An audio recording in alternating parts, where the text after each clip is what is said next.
Welcome to this explainer. So, let's think about your morning routine for a second. You wake up, you probably stumble into the bathroom, and you brush your teeth, right? You do this every single day to protect them from decay. It's completely non-negotiable. But here is something wild.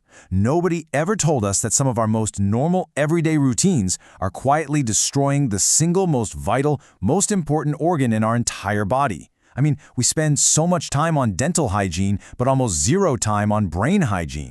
But here is the terrifying reality.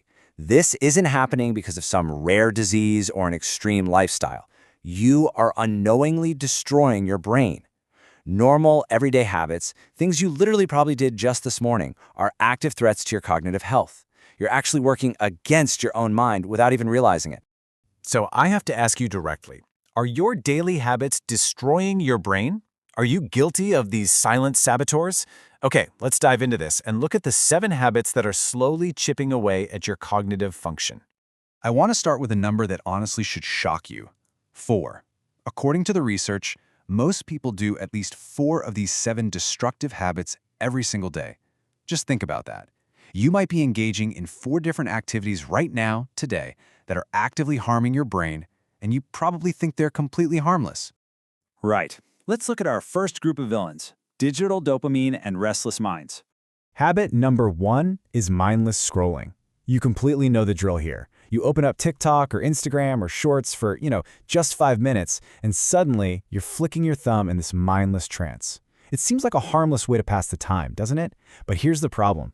Every single time you swipe to a new video, your brain gets a tiny hit of dopamine.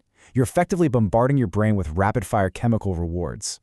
And that leaves us to a really dangerous concept called dopamine desensitization.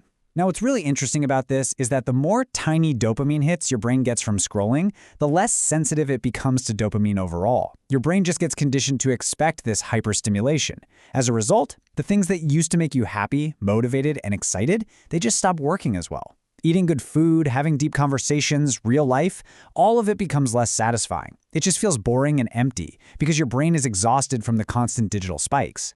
Which connects perfectly to our next habit: never giving your brain real rest. When you feel totally burnt out from work or life, what do? Most of us think watching Netflix or scrolling on our phone is resting. It absolutely isn't. That's really just swapping one form of stimulation for another. Your brain is still actively processing lights, sounds, and narratives.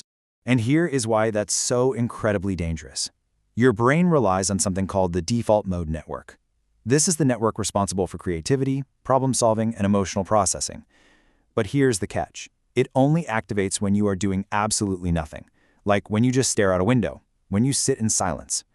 When you constantly fill every quiet moment with a podcast, a video, or music, you prevent this network from ever activating. Your brain never truly recovers, it never processes, and it never creates. You absolutely have to protect your boredom. Let's move to section 2 and see how this builds. Physical habits draining you.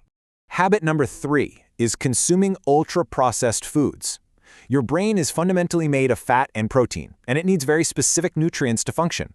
Ultra-processed foods don't just fail to provide these nutrients, they literally attack your brain. High-sugar diets cause physical inflammation in the brain, and chronic brain inflammation is directly linked to depression, anxiety, brain fog, and accelerated cognitive decline. Your brain performs better or worse depending on what you eat, every single day. To put that into perspective, just think about this striking statistic. Studies from Harvard show that people eating highly processed diets have a 25% higher risk of depression. That is a massive increase. What you are putting on your plate is directly dictating your mental health and your cognitive resilience. Which brings us to habit number 4, sitting all day. Your brain is an absolute energy hog, and it desperately needs blood flow to bring it oxygen and nutrients. When you sit for hours without moving, the blood flow to your brain drops significantly. You know that heavy, cloudy feeling you get at your desk at 3 p.m.? Yeah, that is immediate brain fog setting in from a lack of circulation.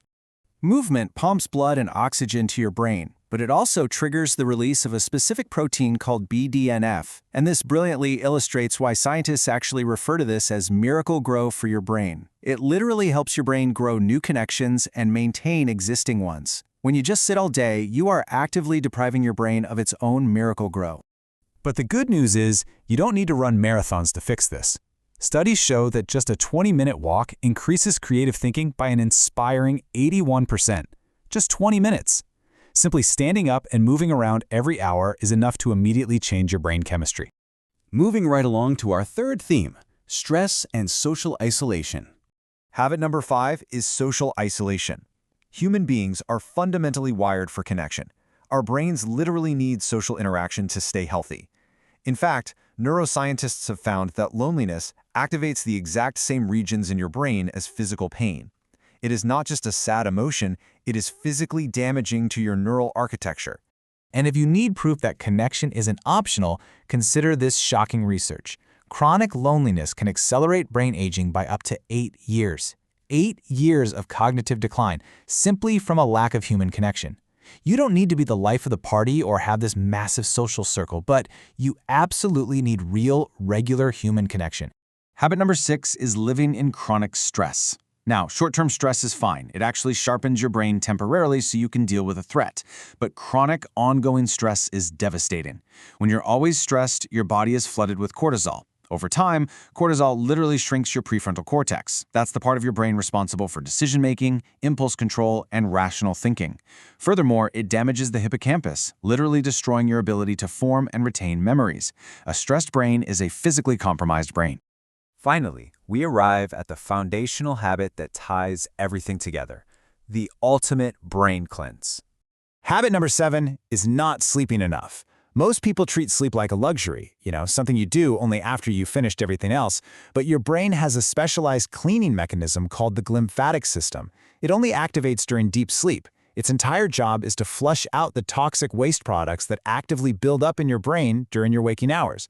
So, the crucial point is, if you don't get enough sleep, that toxic waste just stays there, night after night, year after year. Just look at this stark scientific comparison. Studies have shown that just 1 week of sleeping less than 6 hours a night causes your cognitive performance to drop to a level equivalent to being legally drunk. 1 week of bad sleep, and you are basically operating a compromised vehicle up there. That is exactly why I want to leave you with this rule. 7 to 9 hours isn't a recommendation. It is brain maintenance. It is an absolute biological necessity. It's literally the time your brain goes to work repairing the damage from the day. So we have covered a lot of ground today. Mindless scrolling, lack of real rest, ultra-processed foods, sitting all day, social isolation, chronic stress, and a lack of sleep. As we mentioned at the start, you probably do many of these 7 habits. But there's really good news here. Awareness is the first step. You now have the power and the knowledge to pick just one of these habits to fix this week. Just one. To wrap up this explainer, I want you to really reflect on your own daily routine. Which habit hit closest to home for you? Drop a comment below and let us know your biggest realization. Take that first step toward protecting your brain. Thanks so much for joining me for this breakdown of the science behind your habits, and I'll see you next time.